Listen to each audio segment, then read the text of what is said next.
Bendiciones y salud les desea desde la ciudad de Maracaibo, Estado Zulia, Venezuela, para el mundo, su amigo y maestro en la plenitud del reino, Miguel Faría. Muy bien, nuevamente estamos por acá y aquí seguiremos firmes, constantes en este proyecto, pues que hemos comenzado ya con una data de casi 2 años que estamos trabajando en este proyecto Cápsulas del Reino. Y para ir ganando tiempo, debo recordar que ahora mismo estamos indagando, investigando sobre el tema del anticristo. Y quiero hacer una corrección en la cápsula número 1, que se me pasó. Ahora pues quiero hacer la corrección porque el título de este tema es el siguiente, es así. Dice, ¿quién fue el anticristo a la luz de la Biblia? ¿Quién fue el anticristo a la luz de la Biblia? Ese es el título correcto de este tema. Y pues, necesariamente tengo que hacer la corrección porque en la cápsula 1 pues se fue con otro título, muy parecido, pero no es el mismo. ¿Ok? Entonces es muy bueno pues tener precisión y exactitud en lo que estamos haciendo, en el trabajo pues que estamos realizando y elaborando para la audiencia de nuestro canal prestigioso Tecnologías Divinas, que ya está al aire por la red social YouTube. Muy bien, yo quiero que ya vaya su Biblia, por favor, en la primera carta del apóstol San Juan, capítulo 2. Es allí donde estamos fundamentando este estudio. Primera carta del apóstol San Juan, capítulo 2, versículo 18, dice así la palabra: hijitos, ya es el último tiempo, y según vosotros oísteis que el anticristo viene, así ahora han surgido muchos anticristos, por esto conocemos que es el último tiempo. Verso 19, salieron de nosotros, pero no eran de nosotros, porque si hubiesen sido de nosotros, habrían permanecido con nosotros. Pero salieron para que se manifestase que no todos son de nosotros. Muy bien, en la primera cápsula, nosotros estuvimos analizando un aspecto interesante de este tema, que fue el siguiente. El anticristo fue básicamente una señal del tiempo del fin, lo que Juan llamó la última hora o el último tiempo.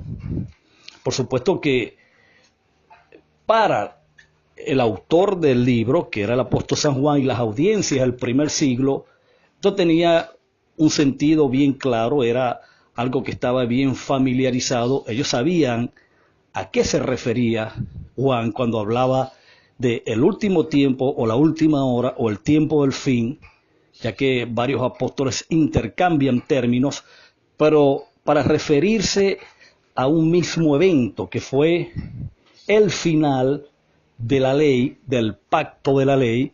A eso es pues a lo que se hacía referencia, y nosotros vamos a tener el gusto y el placer en otro momento de investigar, analizar, estudiar sobre este tema y hacérselo llegar a usted a través de nuestro canal y a través de estas cápsulas. Ahora pues quiero que vea esto, que fue un punto que tocamos, que Juan hace énfasis. Juan hace una alerta interesante a sus audiencias, diciéndole que ya era el tiempo del fin por esta manifestación que se había dado en el primer siglo. De manera que el anticristo o los anticristos no son señales de nuestro tiempo, no son señales para este tiempo. Tampoco es verdad de que el tiempo del fin o el fin del tiempo son nuestros días. No hay nada que esté más lejos de la verdad que tal argumentación. El tiempo del fin, la última hora o el último tiempo del que habla el apóstol San Juan y algunos apóstoles del primer siglo, se referían al final de la ley, al último tiempo de la ley, a la última hora de la ley como pacto. Y eso lo tuvimos nosotros vaciando perfectamente en la cápsula anterior, en la primera cápsula. Ahora vamos a extraer de este pasaje algunos aspectos bien interesantes. Lo primero que podemos ver, que podemos observar, es que necesariamente hay que corregir lo siguiente. El anticristo no fue un individuo, como se dice hoy por hoy.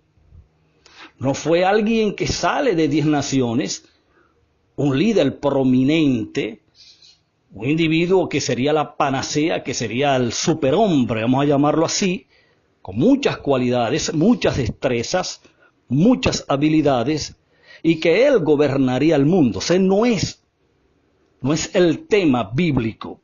Por eso que estamos analizando quién fue el anticristo a la luz de la Biblia. Porque quien habló de anticristo fue la Biblia, y nosotros no podemos sacar un tema dentro de su contexto, porque entonces estaríamos descontextualizando la Biblia. Y fue Juan, lo dijimos en la cápsula anterior, que fue Juan el único apóstol que habló del anticristo como tema. Y nosotros no podemos salirnos de ese esquema si hemos de entender la Biblia correctamente. Nosotros tenemos un eslogan en este proyecto, y es que Biblia interpreta Biblia, y jamás vamos a salirnos de ese esquema cuando se trate de temas bíblicos. Entonces, el anticristo, bajo ningún concepto, sería un individuo. Entonces, ¿qué es el anticristo, maestro? El anticristo fue un sistema, fue una mentalidad. El anticristo incluso fueron, además de ser un sistema y una mentalidad que influenció a miles y miles de seres humanos, hombres y mujeres, conformando un cuerpo multihombre o un corporativo multihombre, por supuesto, incluyendo una cabeza a la vanguardia. ¿Qué nos quiere decir, maestro? Lo que le quiero decir es que el anticristo fue nada más y nada menos que la perfecta, debo decir, falsificación de la iglesia.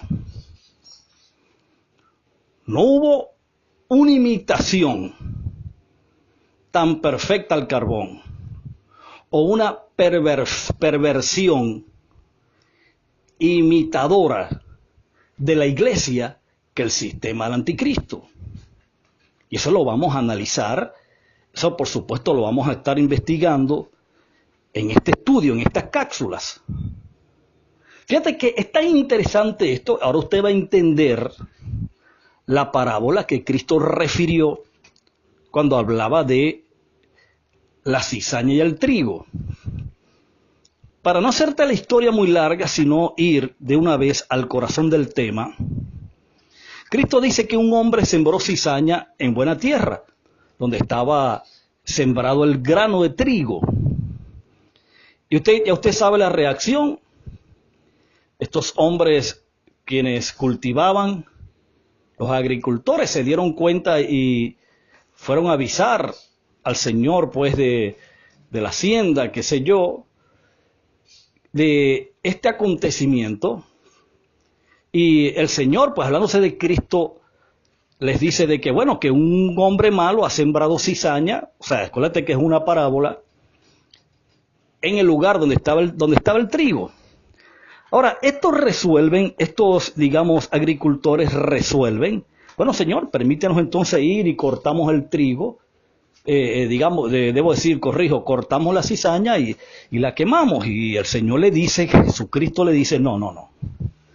Deja crecer uno con el otro hasta el tiempo de la siega. Ahora, aquí hay una enseñanza interesante. Fíjate, se ha descubierto científicamente que descubrir qué es trigo y cizaña antes de la siega, antes de que haya el momento donde el árbol, en este caso el trigo, produzca el fruto, antes de eso era casi imposible, era muy difícil detectar que era trigo y que era cizaña. Por eso que Cristo entonces dice, deja que crezca lo uno con lo otro hasta el tiempo de la siega. Ahora, ¿qué es el tiempo de la siega? El tiempo de la siega es la culminación o la finalización de la siembra. ¿De qué nos habla el tiempo de la siega?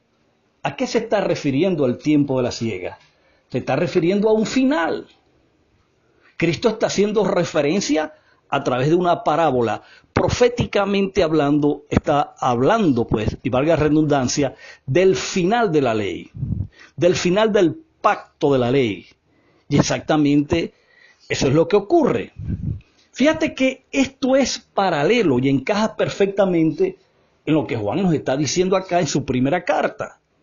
Juan dice, salieron de nosotros para que se manifestasen que no eran de nosotros, porque si hubiesen sido de nosotros, hubiesen permanecido. Pero salieron para que se evidenciase o se manifestase que no todos son de nosotros. O sea, ¿de qué está hablando Juan? Juan está hablando de que había un momento, fíjate, había un momento en la historia del primer siglo que iba a determinar que ya era el último tiempo. Y ese momento, uno de esos momentos fue la manifestación del anticristo. ¿Y qué indicó la manifestación del anticristo? La manifestación del anticristo lo que estaba era indicando de que ya Cristo se estaba manifestando en su verdadero cuerpo, que fue la iglesia. Ahora fíjate, es interesante esto, porque entonces hay que dejar muy claro de que el anticristo operaba encubiertamente haciéndose pasar por Cristo, incluso haciéndose pasar por la iglesia, ya que era un solo elemento. La iglesia como cuerpo y Cristo como cabeza era una sola institución. Cristo era la cabeza, la iglesia era el cuerpo. La iglesia estaba completa en Cristo porque Él era la cabeza, pero Cristo estaba completo en la iglesia porque ella era ¿qué? Su plenitud. Fíjate lo interesante de esto. Entonces, la cizaña hablada por Cristo a través de la parábola de una forma profética era una referencia, número uno, al tiempo del fin y número dos, a la manifestación del anticristo. ¿Por qué se manifestaría el anticristo? Bueno, en la parábola se manifestaría, era porque el trigo iba a producir grano y la cizaña es estéril. La cizaña es un árbol idéntico al árbol del trigo, con la diferencia de que es estéril, no produce trigo. ¿Ok? Ahora, ¿qué es lo que iba a ocurrir en los días finales de la ley, cuando el varón perfecto estaba madurando en la iglesia? ¿Qué es lo que iba a ocurrir? Que cuando la revelación, el apocalipto de Cristo, que quien lo manifestaría era su cuerpo, la iglesia, entonces todo lo que no era iglesia daría un paso atrás, apostatando de la fe, y esos pues que quedaban atrás y no avanzaban en el apocalipsis, en la revelación de Cristo a través de su cuerpo, que fue la iglesia del primer siglo. Entonces todo el que quedaba atrás, que no podía resistir el resplandor de su gloria en su presencia, quedaba atrás, daba un paso atrás. Esos que quedaban atrás, esos que apostataban de la fe, apostatar es dar un paso atrás en la fe, ese era el anticristo. Y eso es lo que Juan está viendo al momento que está escribiendo la carta. Juan está viendo la cantidad de individuos que estaban saliendo, desertando de la iglesia, porque había algo que lo estaba poniendo en evidencia. ¿Quién? Al sistema del anticristo. ¿Y qué era ese algo? Ese algo era Cristo revelándose a través de la iglesia. Por eso es que el Apocalipsis no solo fue un libro. El libro solo es la señal de la verdadera revelación que se iba a manifestar en el tiempo del fin durante el primer siglo a través de su iglesia, la cual era su cuerpo, la iglesia del primer siglo. Fíjate lo interesante de todo esto. Entonces Juan, la única señal que Juan entiende de que el anticristo ya había terminado su fase de operación como imitador, como parte del cuerpo sin serlo. Fíjate, y este tema lo vamos a analizar, estas características del anticristo, debo decir, las vamos a analizar en este tema. O sea, ¿qué hacía el anticristo operando en el cuerpo y pasando como cuerpo y siendo aceptado como cuerpo? ¿Cuál era la operación de estos individuos? ¿Cuál era su proceder? Porque pasaban desapercibidos como anticristos y eran aceptados como parte del cuerpo de Cristo, es decir, como parte de la iglesia. ¿Qué era lo que hacían? Y así, en esa dirección, usted va a ver cómo vamos a dar con la identidad o quiénes fueron los personajes del primer siglo que estuvieron involucrados en este sistema y que fueron parte de él y parte de la cabeza de este sistema. Fíjate lo interesante que se está tornando este punto. Muy bien, lo segundo que podemos extraer o podemos observar de este pasaje es que la venida del anticristo no era nueva. O sea, no era una novedad, sino que ya lo esperaban. Es decir, que no era una novedad saber que su manifestación tendría escenario en los días del apóstol Juan. Es decir, la iglesia ya estaba alertada, ya sabía que en el pronto, usted sabe el énfasis que hicieron los apóstoles con la palabra pronto, cerca, en cuanto a su venida y otras cosas, pues ellos entendían de que la venida del anticristo, cuando ellos escuchaban pronto, la venida de Cristo está pronta, la venida de Cristo está cerca, ellos entendieron perfectamente de que ese cerca o ese pronto estaba enmarcado en el curso de las vidas de ellos. ¿De quiénes son ellos? De la generación del primer siglo y no en el curso de nuestras vidas. Yo no existía para el tiempo que se escribe esta carta, por ende yo no puedo verme allí en primera persona. Yo no puedo verme en esa realidad porque yo soy 2000 y más años después del cumplimiento de esas cartas o de esas promesas. Ellos se ven allí perfectamente porque ellos entendieron de que era en el futuro de sus vidas ese pronto, ese cerca que era inminente en el curso de las vidas de esa generación del primer siglo. Entonces ellos, por supuesto, era una cultura de que el anticristo se manifestaría en esos días. Era más que obvio esta cultura en la iglesia del primer siglo. Y lo tercero que podemos extraer ya para ir cerrando con esta cápsula, que es la número 2, es que este sistema llamado anticristo tendría dos facetas de operaciones. Muy bien, me queda un minuto, si no logro cubrir todo lo que quiero decir o todo lo que haya que decir de este tercer aspecto, es que habían dos facetas de operación. ¿De qué estamos hablando? La Biblia habla de falsos profetas y habla de anticristos. Y tanto los anticristos como los falsos profetas eran señales inequívocas dentro de unos indicadores de tiempo que señalaban esa, digamos, esa era o esa época que los apóstoles intercambiaron términos cuando decían el tiempo del fin, los últimos días, la última hora, el último tiempo, haciendo referencia a la ley como pacto, ya que ésta tenía que consumarse, tenía que cumplirse.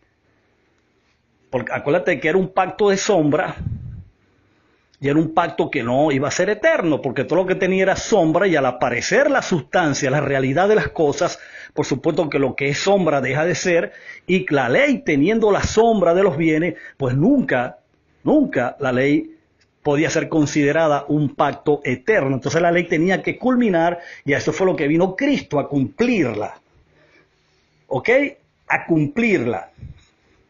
Misión que la termina desde el trono con su cuerpo, la iglesia en la tierra. Entonces, este último aspecto, este tercero y último aspecto en esta segunda cápsula del tema que hemos titulado ¿Quién fue el anticristo a la luz de la Biblia? Es que entonces el sistema del anticristo tiene dos facetas. Mientras estuvo operando en la iglesia, mientras estaba internamente involucrado con la iglesia como cuerpo, escuche bien, así como la cizaña estaba entre el trigo y no había forma de identificarlo sino hasta el tiempo de la siega.